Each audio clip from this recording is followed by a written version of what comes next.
bem-vindo a mais uma aula do Física em Loco. Se você quer continuar assistindo as videoaulas do Física em Loco, então inscreva-se já, acesse a nossa página no Facebook e acompanhe as questões postadas semanalmente.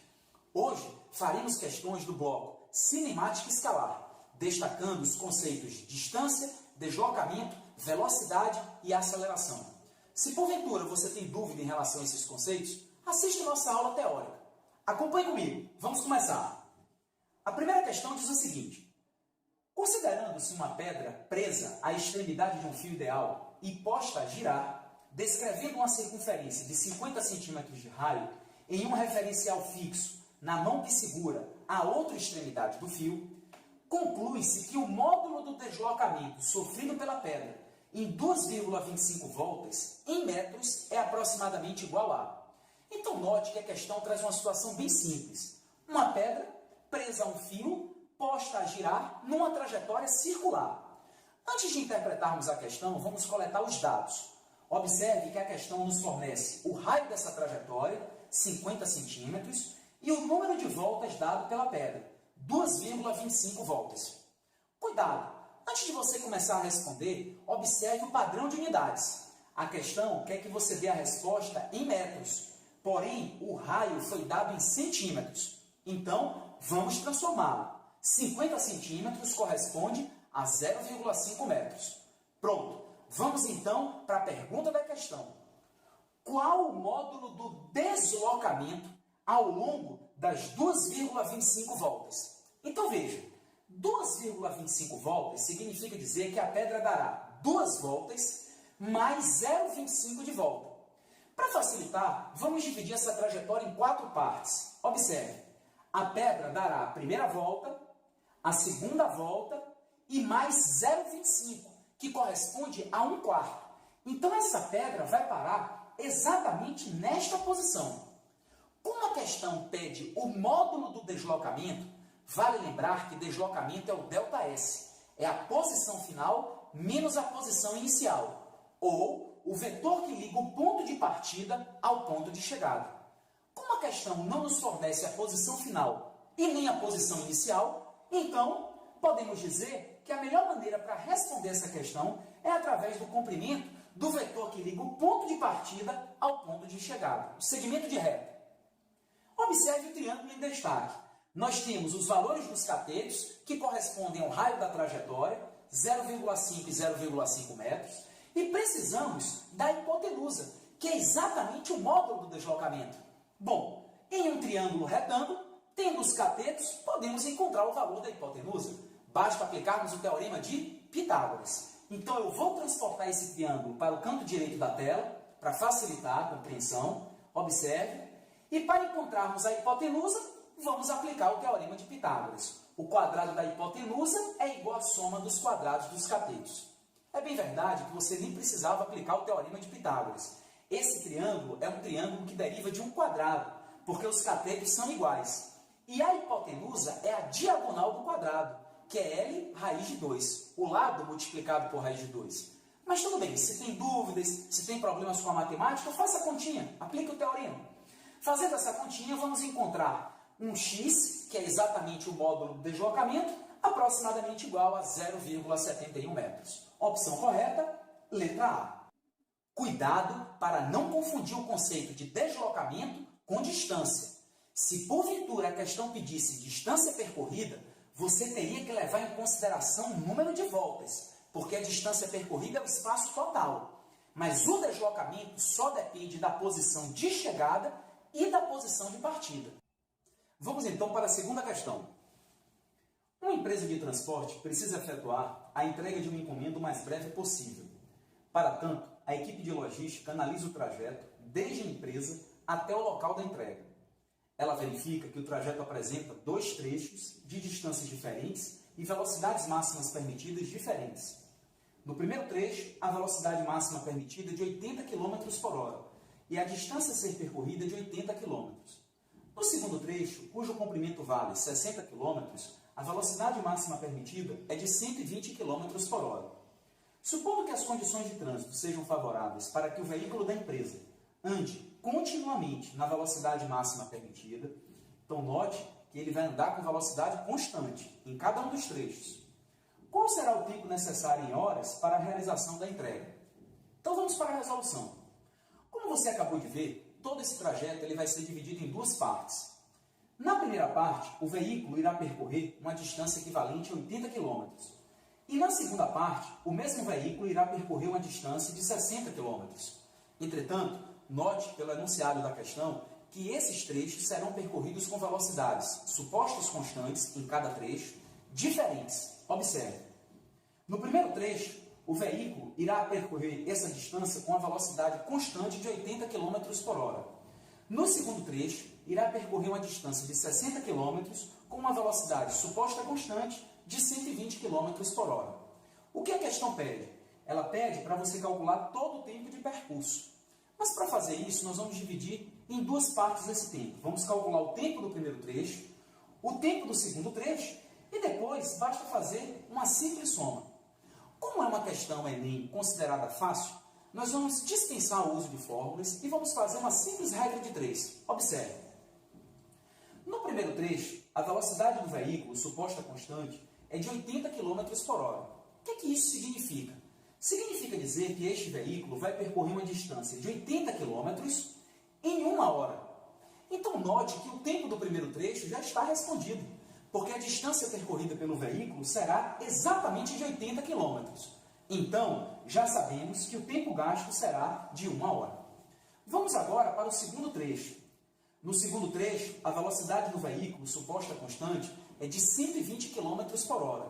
Significa então dizer que este veículo irá percorrer uma distância de 120 km em um intervalo de tempo de 1 hora. Então, para uma distância equivalente a 60 km, o veículo gastará um tempo que nós vamos chamar de T2.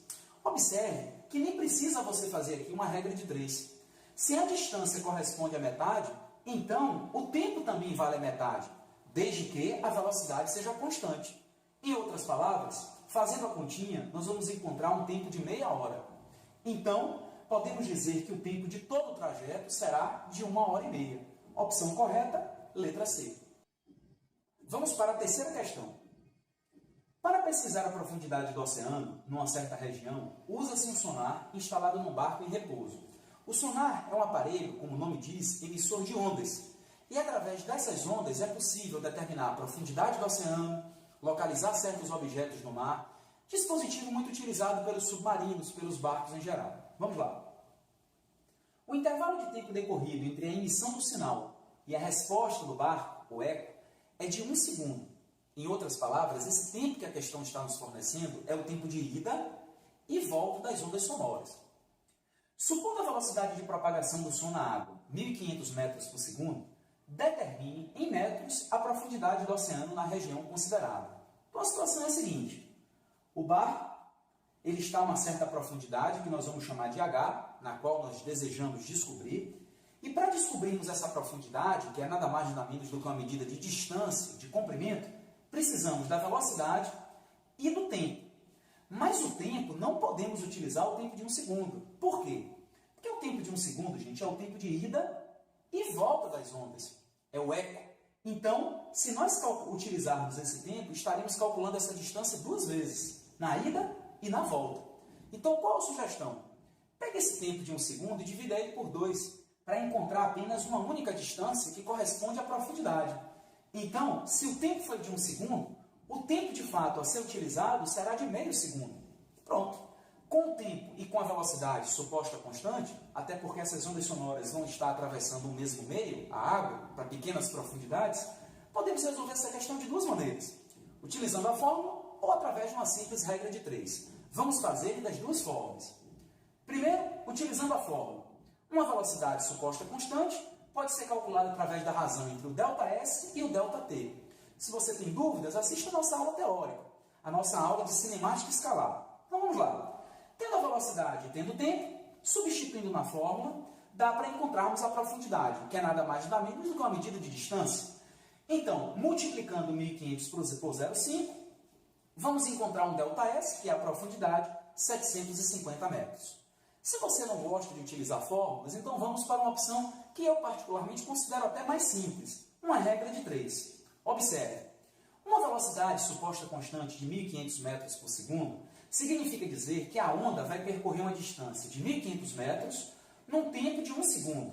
Então, para um tempo de 0,5 segundos, a distância a ser percorrida corresponde a h, o seu próprio comprimento. Note mais uma vez que não precisa nem você fazer uma regra de 3. Se o intervalo de tempo foi a metade, para uma velocidade suposta constante, a distância também será a metade. Em outras palavras, 750 metros. Vamos para a quarta questão. Um trem de 200 metros de comprimento, com velocidade escalar constante de 72 km por hora, atravessa uma ponte de 300 metros de comprimento.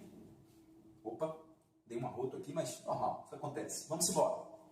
Quanto tempo demora a travessia? Então, observe, a questão quer saber quanto tempo o trem leva para poder ultrapassar a ponte.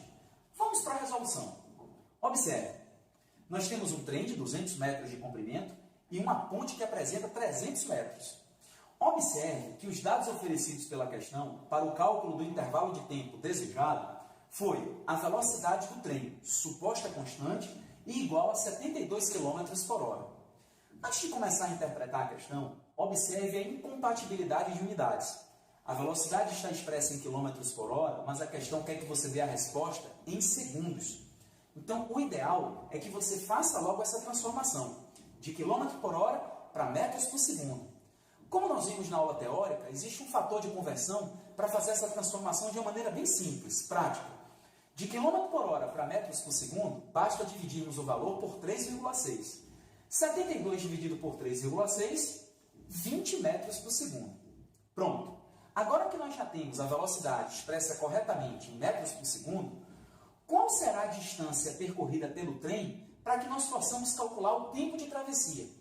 Observe, o trem ele vai percorrer uma distância, observe a linha pontilhada, para ultrapassar essa ponte correspondente aos 300 metros da ponte mais o seu comprimento. Em outras palavras, para o trem ultrapassar a ponte, o fundo do trem tem que coincidir com o final da ponte. Observe mais uma vez. Para isso acontecer, a distância percorrida pelo trem será os 300 metros da ponte, mais os 200 metros correspondentes ao seu próprio comprimento. Em outras palavras, esse trem, para ultrapassar a ponte, percorrerá uma distância de 500 metros. Pronto. Agora que você já tem o ΔS e já tem a velocidade, dá para encontrar o intervalo de tempo de travessia, o ΔT. Vamos fazer essa questão de duas maneiras diferentes. Utilizando a fórmula, velocidade média é igual a ΔS sobre ΔT. Como essa velocidade é constante, ela é a própria velocidade média. Então vamos substituir os valores. Tendo a velocidade 20 metros por segundo e a distância a ser percorrida de 500 metros, então, fazendo aqui uma simples regra de 3, podemos dizer que o intervalo de tempo para que o trem venha a ultrapassar a ponte será de 25 segundos. Quer fazer de uma outra forma, mais simples, sem a utilização de fórmulas? Então acompanhe comigo. A velocidade suposta constante, como nós já vimos inclusive nas questões anteriores, de 20 metros por segundo, significa dizer que esse trem vai percorrer uma distância de 20 metros num tempo de 1 segundo. Sendo assim, para uma distância de 500 metros, o trem precisará de um tempo ΔT, no qual nós desejamos calcular. Então vamos agora aí fazer uma regra de 3. Fazendo as continhas, vamos encontrar 25 segundos. Vamos então para a quinta questão. Uma moto faz a primeira metade de um percurso com velocidade média de 70 km por hora e a segunda metade com velocidade média de 50 km por hora. Calcule em quilômetros por hora a velocidade média da moto em todo o percurso. Da videoaula de hoje, eu considero que esta é a questão mais perigosa. Cuidado! Vamos para a resolução. De acordo com o enunciado, esta moto vai percorrer duas distâncias iguais. Como nós sabemos disso? Observe, primeira metade, segunda metade. Entretanto, ela não nos fornece os valores dessas distâncias. Vamos atribuir aqui uma letra qualquer para representar essa distância. Eu vou chamar de D, mas se você quiser chamar de X, de Y, pouco importa. Então, considerando que a primeira metade será percorrida por uma distância D, não sabemos qual é, obrigatoriamente a segunda metade também será percorrida com a distância D. De acordo com a questão, essa primeira parte será percorrida com uma velocidade média de 70 km por hora e a segunda parte com uma velocidade média de 50 km por hora. A questão quer que você calcule a velocidade média em todo o trajeto. Note que os únicos valores fornecidos foram a velocidade do primeiro trecho e a velocidade do segundo trecho. Muita gente boa que eu conheço, e ruim também, costuma responder essa questão da seguinte forma. Pega a velocidade do primeiro trecho com a velocidade do segundo trecho, soma e divide por 2. Ou seja, faz uma média aritmética das velocidades. Mas será que a média das velocidades é a velocidade média? Faremos da maneira mais simples. Faremos através da definição. Então acompanhe comigo. Suponha que o primeiro trecho será percorrido num tempo t1, que também não foi fornecido pela questão, e o segundo trecho por um tempo t2. Cuidado! Apesar das distâncias serem iguais, os tempos não são iguais, pois as velocidades são diferentes. Como calcularemos a velocidade média em todo o trajeto apenas com os valores das velocidades? Bom, nós sabemos que em todo o trajeto a distância percorrida será de 2d. E o tempo de todo o trajeto será o tempo t1 mais o tempo t2. Então, vamos substituir. Pronto. Aí você diz, mas professor, como é que eu vou responder essa questão se a distância não foi fornecida e nós não temos os tempos dos trechos? Vamos em busca desses tempos. Então, observe. O primeiro trecho, nós temos a velocidade, temos a distância, sabemos que ela é d, e queremos calcular esse tempo do primeiro trecho. Então, vamos lá. A velocidade do primeiro trecho, 70 km por hora, a distância é d e o tempo é t1. Fazendo uma troca, podemos dizer que o tempo é a distância sobre a velocidade. Lembre, a ordem dos fatores não altera o produto. Então, podemos dizer que o tempo do primeiro trecho será a distância sobre a velocidade, 70 km por hora. Vamos fazer o mesmo para o segundo trecho. No segundo trecho, a velocidade é de 50 km por hora. Então, podemos dizer que o tempo do segundo trecho será a distância sobre a velocidade. Basta fazer a permuta, como fizemos no primeiro trecho. Então, o tempo t2 será d sobre 50. Substituindo esses dois tempos na equação de origem, vamos ter que a velocidade média de todo o trajeto será 2d sobre d sobre 70, que é o tempo do primeiro trecho, mais d sobre 50. Quando você começar a fazer essas continhas, você vai poder cancelar a distância de cima com as distâncias de baixo e vai encontrar uma velocidade média de 58,3 km por hora. Essa é a resposta da questão. Note que se você fizesse uma média aritmética, 70 mais 50 dividido por 2 dá 60 km por hora. Mas a velocidade encontrada, aplicando o conceito corretamente, foi de 58,3 km por hora. Em outras palavras, a média das velocidades não é a velocidade média para uma situação como essa. Agora, achou a questão complicada? Achou a questão difícil? Então, vou apresentar para você uma maneira mais simples. Você também pode utilizar esta expressão, uma expressão válida apenas para duas distâncias iguais, que é o caso exatamente que nós temos aqui da questão. Para distâncias iguais, podemos utilizar apenas os valores das velocidades em cada um dos trechos para encontrar a velocidade média em todo o percurso. 2 vezes V1 vezes V2 sobre V1 mais V2. Se você pegar esses valores e substituir nessa expressão, vai encontrar exatamente 58,3 km por hora. Mas cuidado, essa expressão só é válida para duas distâncias iguais. Vamos então para a última questão da videoaula de hoje. Uma questão que nos traz uma informação preciosa. Acompanhe até o final. Uma pedra deixada cair de um edifício leva 4 segundos para atingir o solo, com velocidade de módulo igual a 141,12 km por hora. Desprezando a resistência do ar, determine em metros por segundo ao quadrado o valor da aceleração escalar média na qual a pedra foi submetida. Lembre, assim como nós fizemos nas questões anteriores, verifique logo o padrão de unidades antes de interpretar a questão. Observe. A questão quer que você dê a resposta em metros por segundo ao quadrado. Entretanto, esta velocidade fornecida está expressa em quilômetros por hora. Então, vamos fazer a devida transformação. De km por hora para metros por segundo, podemos utilizar o fator de conversão 3,6. Dividindo este valor por 3,6, vamos encontrar 39,2 metros por segundo. Pronto, vamos agora para a resolução da questão.